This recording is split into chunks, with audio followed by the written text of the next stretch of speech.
Buen día, bienvenidos a Comentarios al Evangelio del Domingo, en esta ocasión celebrando ya el quinto domingo de Cuaresma del ciclo C del año litúrgico en el que estamos leyendo el Evangelio de San Juan.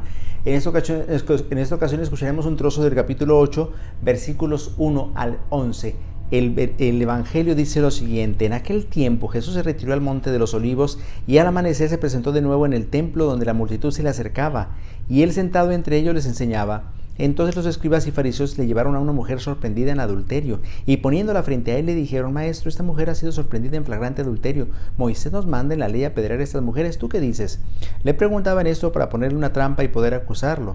Pero Jesús se agachó y se puso a escribir en el suelo con el dedo. Pero como insistían en su pregunta, se incorporó y les dijo: aquel de ustedes que no tenga pecado, que le tire la primera piedra. Se volvió a agachar y siguió escribiendo en el suelo.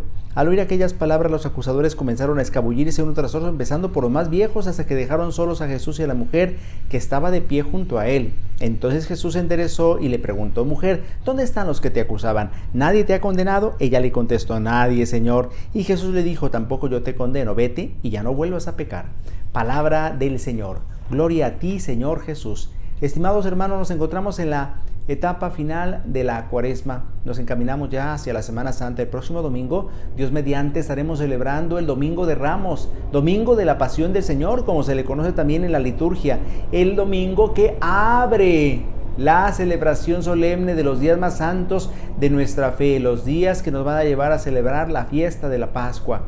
Bueno, pues en este contexto encontramos este pasaje del Evangelio que coloca a Jesús ya en Jerusalén, en los días que anteceden a su pasión. Nos dice el Evangelio: Jesús se retiró al Monte de los Olivos. El Monte de los Olivos está en Jerusalén, a las afueras de lo que era la antigua ciudad santa. Y al amanecer se presentó de nuevo en el templo. Jesús está en los últimos días de su pasión y está enseñando en el templo. La multitud se le acercaba y él, sentado entre ellos, les enseñaba, sentado como maestro, porque el maestro se sentaba para enseñar. Y luego dice el Evangelio: entonces los escribas y fariseos le llevaron a una mujer sorprendida en adulterio y poniéndola frente a él le dijeron: Maestro, esta mujer ha sido sorprendida en flagrante adulterio. Moisés nos manda en la ley apedrear a estas mujeres. ¿Tú qué dices? Era un hecho indiscutible que esta mujer había sido sorprendida en adulterio. Eso nadie lo discute. La cuestión aquí es que los escribas y fariseos quieren probar a Jesús, que como escuchamos el domingo pasado convivía con publicanos y pecadores y que parecía pues que siempre era tan condescendiente con ellos. Vamos a ver qué hace ahora, si contradice la ley de Moisés, si se atreve a contradecir la ley de Moisés, porque la ley de Moisés mandaba apedrear a estas mujeres. Pero claro que aquí ya vemos que hay un sesgo, es decir, una posición sesgada, porque la ley mandaba apedrear tanto al adúltero como a la adúltera. Y aquí no se presenta al varón que ha cometido el pecado con esta mujer. Si ella cometió adulterio, ¿con quién lo cometió? Pues solamente ella es presentada ante el Señor. Es traída como un objeto. En realidad no les interesa el respeto a la ley. No les interesa aplicar la ley de Dios, sino más bien quieren incriminar a Jesús. Y claro, una forma de presionarlo lo notamos desde la forma en que se dirigen a él: Maestro, es decir, tú eres el que enseñas. Dinos, ¿qué debemos hacer? Moisés nos manda en la ley apedrear a estas mujeres. ¿Tú qué dices? Y dice el Evangelio, le preguntaban esto para ponerle una trampa y poder acusarlo. Cualquier respuesta que diera Jesús iba a ser una trampa en su contra. Si Jesús mandaba perdonar a esta mujer en contra de lo que decía la ley de Moisés, tenían que acusarlo. Iban a acusarlo de desobediencia a la ley de Moisés. Pero si Jesús se presentaba y decía: apedréenla, entonces, ¿dónde queda la misericordia que tanto predicaba? Al final, pues cualquier respuesta de Jesús les iba a resultar cómoda para acusarlo. Entonces dice el Evangelio: Jesús se agachó y se puso a escribir en el suelo con el dedo. Es decir, esa es una manera de hacerles pensar, de hacerlos desesperar un poco, porque lo que están preguntando es insensato, porque en realidad no quieren saber la verdad, quieren escuchar una respuesta que les dé argumentos para incriminar a Jesús, para acusarlo. Por eso dice el Evangelio que, como ellos insistían en su pregunta, Jesús se incorporó y dio una respuesta sabia, que no era ninguna de las dos que ellos esperaban, ni rechazando la ley de Moisés ni aprobándola. Simplemente dijo: aquel de ustedes que no tenga pecado, que le tire la primera piedra. Se volvió a agachar y siguió escribiendo en el suelo. ¿Cuál era la postura de aquellos judíos, de los escribas y fariseos en general? La postura era muy clara. El mal hay que eliminarlo y por tanto hay que eliminar al pecador que comete el pecado. Para Jesús, la postura que viene de parte de Dios es otra. Sí hay que eliminar el mal que hay en el mundo, pero no es eliminando al pecador, sino absolviéndolo, perdonándolo, dándole una nueva oportunidad. Y entonces dice el Evangelio que cuando Jesús dijo, el que no tenga pecado que le tire la primera piedra, porque esto mandaba la ley, que los acusadores, los que habían sorprendido a la mujer en adulterio, fueran los primeros que tiraran la piedra. Pero al oír aquellas palabras, los acusadores comenzaron a escabullirse. Es decir, ¿cómo te atreves a juzgar el pecado de esta mujer?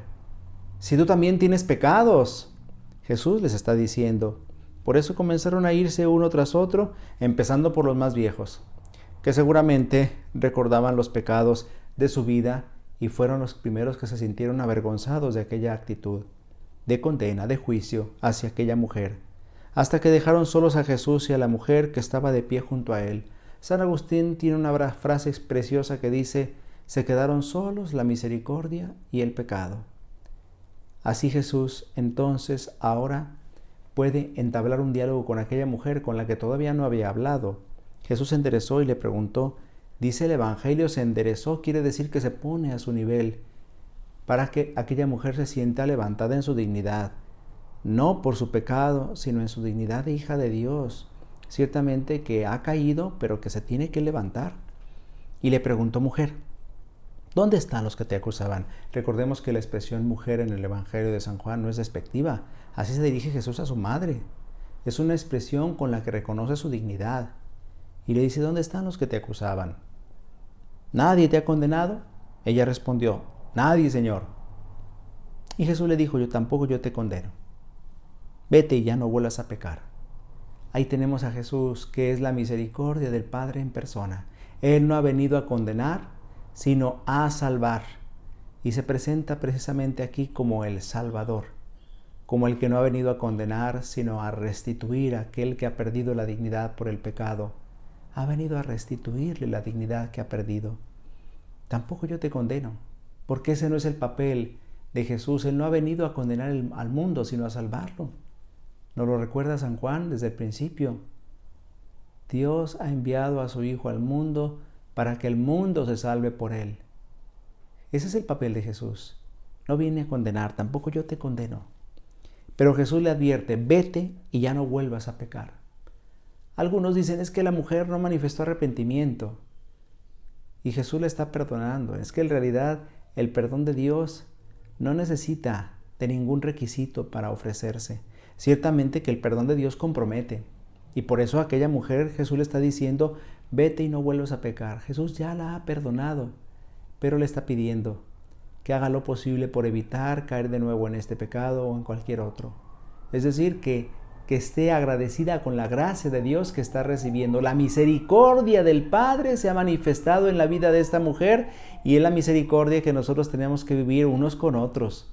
Qué importante es esto, ¿verdad? La misericordia no solo es algo que se experimenta de parte de Dios cuando nos perdona de nuestros pecados, sino la misericordia también tenemos que manifestarnos unos a otros. Aquellos escribas y fariseos no fueron misericordiosos con aquella mujer, pues no eran ciertamente agradecidos por haber recibido la misericordia de Dios primero. Hay que ser conscientes de que hemos recibido la misericordia de Dios para que luego seamos capaces de dar misericordia a los demás. En esta última parte de la Cuaresma, seamos capaces de experimentar la misericordia que Dios tiene con nosotros, perdonando nuestros pecados, porque eso es lo que hace Dios Padre, perdona nuestros pecados. Y lo ha hecho a través de su Hijo que ha muerto en la cruz por nosotros. Si sentimos el abrazo misericordioso del Padre, como decíamos el domingo pasado, seremos capaces de abrazar misericordiosamente a nuestros hermanos, como el hermano mayor que no era capaz de reconocer al hermano menor y darle un abrazo. Pues ahora los escribas y fariseos primero condenaban a la mujer y luego se retiraron avergonzados. Bueno, pues hay que saber experimentar la misericordia del Padre para que luego podamos darla a los demás. El Señor esté con ustedes. La bendición de Dios Todopoderoso, Padre, Hijo y Espíritu Santo, descienda sobre ustedes y los acompañe siempre. Si Dios lo permite, nos vemos la próxima semana. Que pasen un feliz día del Señor.